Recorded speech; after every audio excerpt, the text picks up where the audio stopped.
here for the Metal Gods Meltdown, and today I am joined by. Olav from SAHG. Right, it's great to be chatting to you this evening. I love your album, man. It's brilliant. It's proper old school traditional metal. Just want to. How impatient are you waiting for the release date, though? Yeah, it's been a long time coming, and it's been 6 years, and I mean, we have had a long, string of single releases now, and it's like, building up and trying to get back on the map basically before we drop the album. So it's taken a while, but we can't wait now. It feels like the best album we could ever imagine to make at this stage. So we just can't wait to get the response from people and see what the reactions. Would it be releasing any more videos before release date? No, this House of Worship was the last video we'll do before that. So now it's just to wait for the grand, the whole thing to drop. Did everyone contribute to the songwriting on the album, or was it down to one person? It was mostly me writing the songs, but it was definitely a band process to shape them and make them what they are, because it's we've gone through this long process now of transforming the band from a 4-piece to a 3-piece. So in that process, it's been a lot of work shaping these songs into the new format, because it was a much bigger operation than we had thought when we took that choice, to become a 3-piece band. So it's definitely been a big job done by everyone in the band to figure that out, basically, and to reshape the whole sound of the band and the way we play and the way we approach songwriting and all those things, had to change when we decided to go for as a 3-piece. And so it's been a band effort, but most of the ideas and for the songs have come from my end, and I have to say it's been what has inspired me this time is mainly the process of going from 4 to 3 people, because it seemed like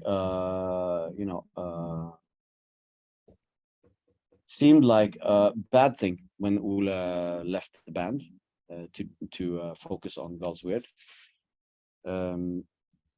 but it was, in the beginning, it's never a pleasant thing to lose a member.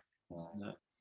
You become like family when you're in a band, so yeah, it's never nice when somebody decides to quit. But then again, he was a member in God's Weird before he joined SAHG, so we knew that God's Weird was his #1 band. That was never it's never an issue. So when he decided to quit and focus on that, it wasn't a big shock, to be honest. And but still, it's never pleasant. And but it's happened before. We've lost members before, and every time that has happened, we have replaced that member. It has never been an issue really to not do that before now, because this time it was, I don't know, we came out of this the previous album and the tour we did with Opeth in Europe, and we felt kind of drained, inspiration wise. There was something missing, and then when Ole left shortly after, we decided to just take a break and just take some months off and to focus on other things and just let the band rest for a while. Mhm. And I think it was close to like six months before we got back together in a room again with instruments and started jamming. And just okay, let's meet up and see what happens, with just the three of us. And pretty immediately we could tell that there was something there, something electric going on. And that's, when that happened, it was like, hey, maybe this is the thing. Maybe we should go like, maybe, hey, look at Motorhead, look at Rush, and look at Venom. Why don't we try that? And we had a couple of more sessions, just coming, and pretty soon new song ideas started appearing, and many of the ideas of the songs came in the rehearsal room as a result of the inspiration we got from playing as a trio. Um, so when we saw that, hey, this is, there's so much inspiration now because of this new format, it was never a doubt, that there was something there that we had to kind of, nurture and see where it went, basically.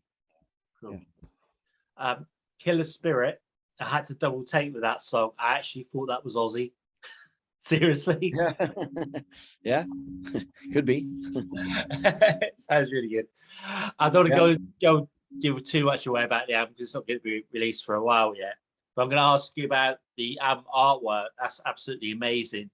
Do you plan to have that sort of framed around your home? Yeah, it's it turned out exactly like I hoped, because it's it was a process to get there, but I think we were pretty clear that we wanted something, in the vintage horror, classic heavy metal vibe universe. So what we did was we actually started researching different artists, on Instagram, on the web, and everywhere, just to find somebody who had that style, who had that organic, handcrafted style to his art. And we found this guy, Solo Marcello, who ended up to do the artwork, an Italian artist who had exactly the style that we wanted. He's done a lot of album art before, and music art, also other things, but he's very much into the vintage horror thing. Yeah, and also brilliant. I love it. you And know also, it belongs on vinyl. How pleased are you to see vinyl like making such a resurgence? absolutely, it is an album that is made for vinyl. Yeah, I totally. fully agree. And it's we couldn't have put this album out without having the vinyl as the main medium, basically. And when it arrived in the mail, and I opened the artwork is perfect for the vinyl format, and Yeah. style, the production and everything comes out best on vinyl. Absolutely. So yeah. Brilliant.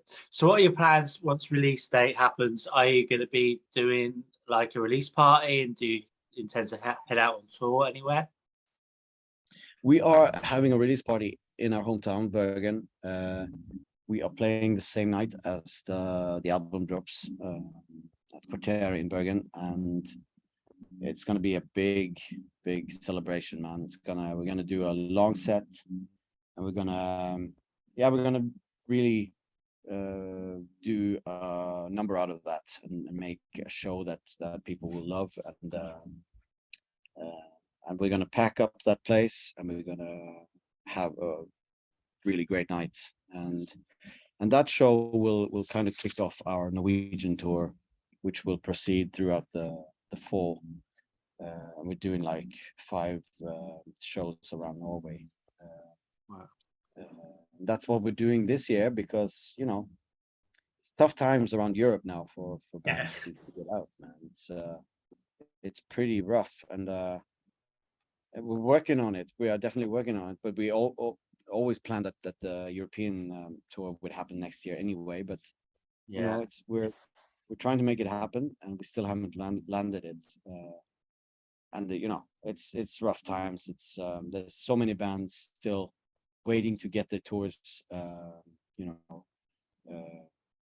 to go through with their tours who have been queuing up for 2 years. Oh. And the prices are insane now for like transportation and backline and crew. Yeah, everything. Yeah, everything is like twice the price, right? So it's hard, and but we haven't given up. We are gonna make it happen next year. So that's top of the list now to make that happen.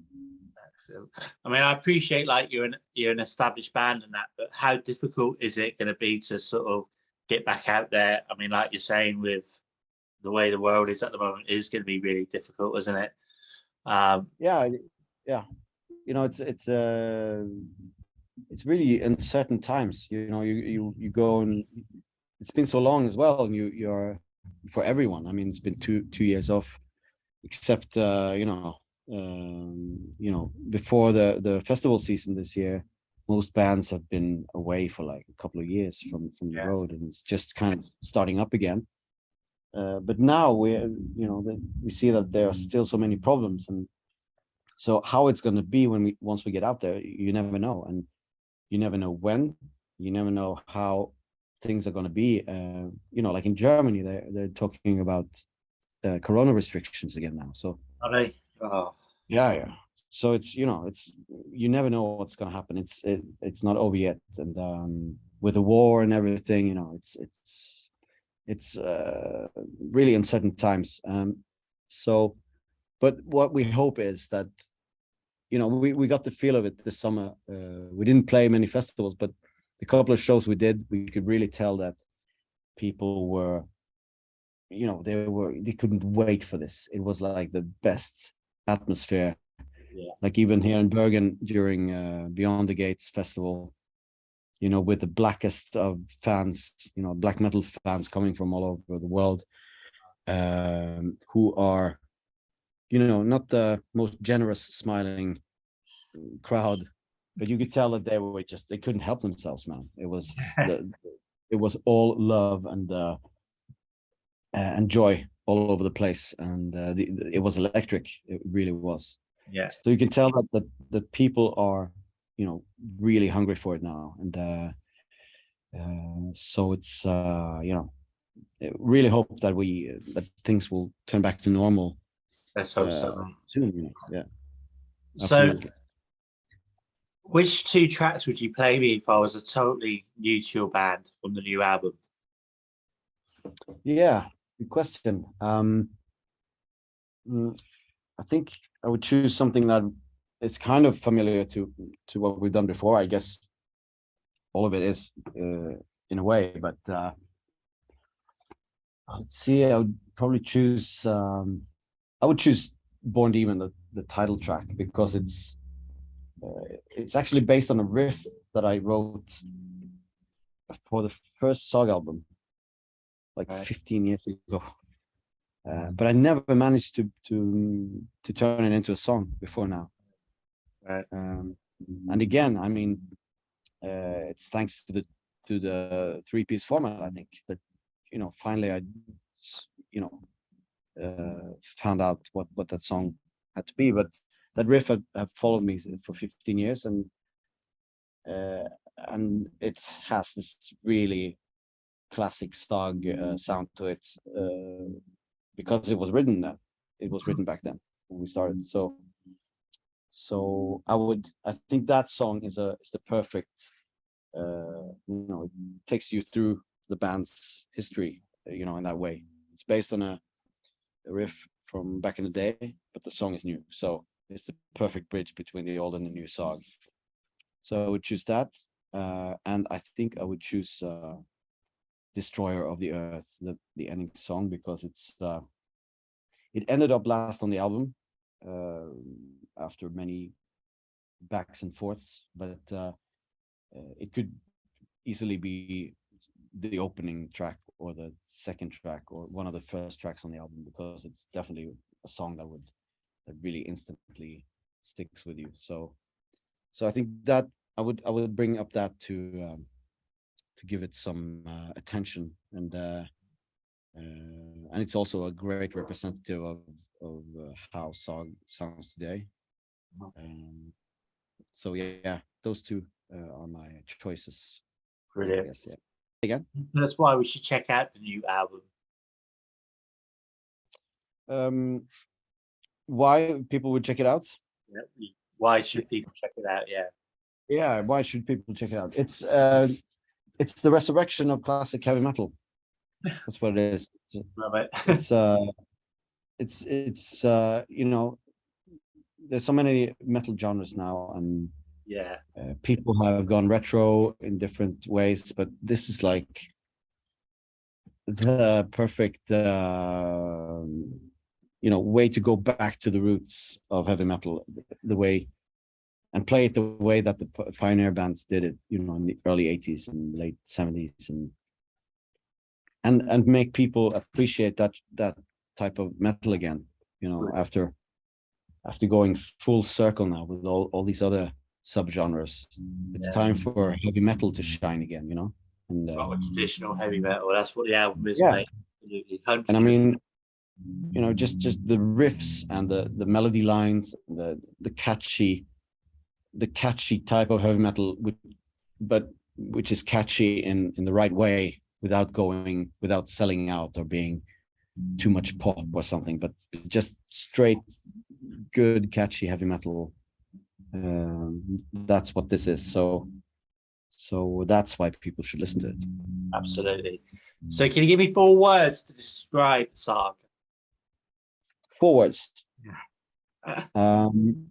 It's 4 words. Okay. It's explosive. It's heavy. It's gritty. And it's true Norwegian. No, I got 4 words for you. True Norwegian heavy metal. Brilliant. That's Love it. All right. Can you tell me who in your eyes is the ultimate metal god? Oh, yeah. Once just the words metal god, makes you think of who. But so Rob Halford is definitely a candidate. I mean, just look at the guy. He looks like Santa Claus now, but he sings like a true metal god, and in his age, and compared to all the other guys still going on, from his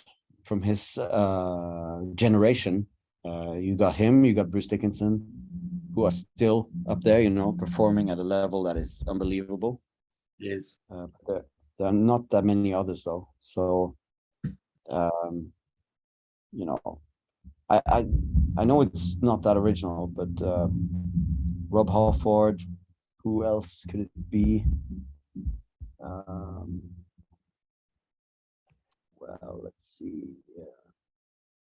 I'll say I'll go with Ozzy. He just released another album.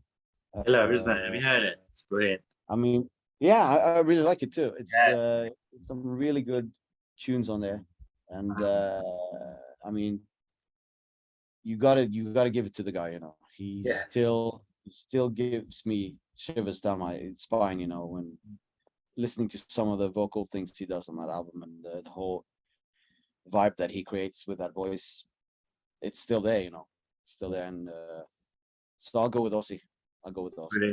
Brilliant. Well, again, I want to congratulate you on the album. It is traditional proper metal, and fans are going to be less like overruled with it. Do you have any final words for your fans, our viewers and listeners? Yes, I would say that go and check out the album and just rediscover heavy metal, because that's what we hope to do with this album. And just we hope old and new fans deserves to tap into that old school vibe again, because it's I think it's relevant for young people as well to find that that joy that I remember having when I grew up listening to that music.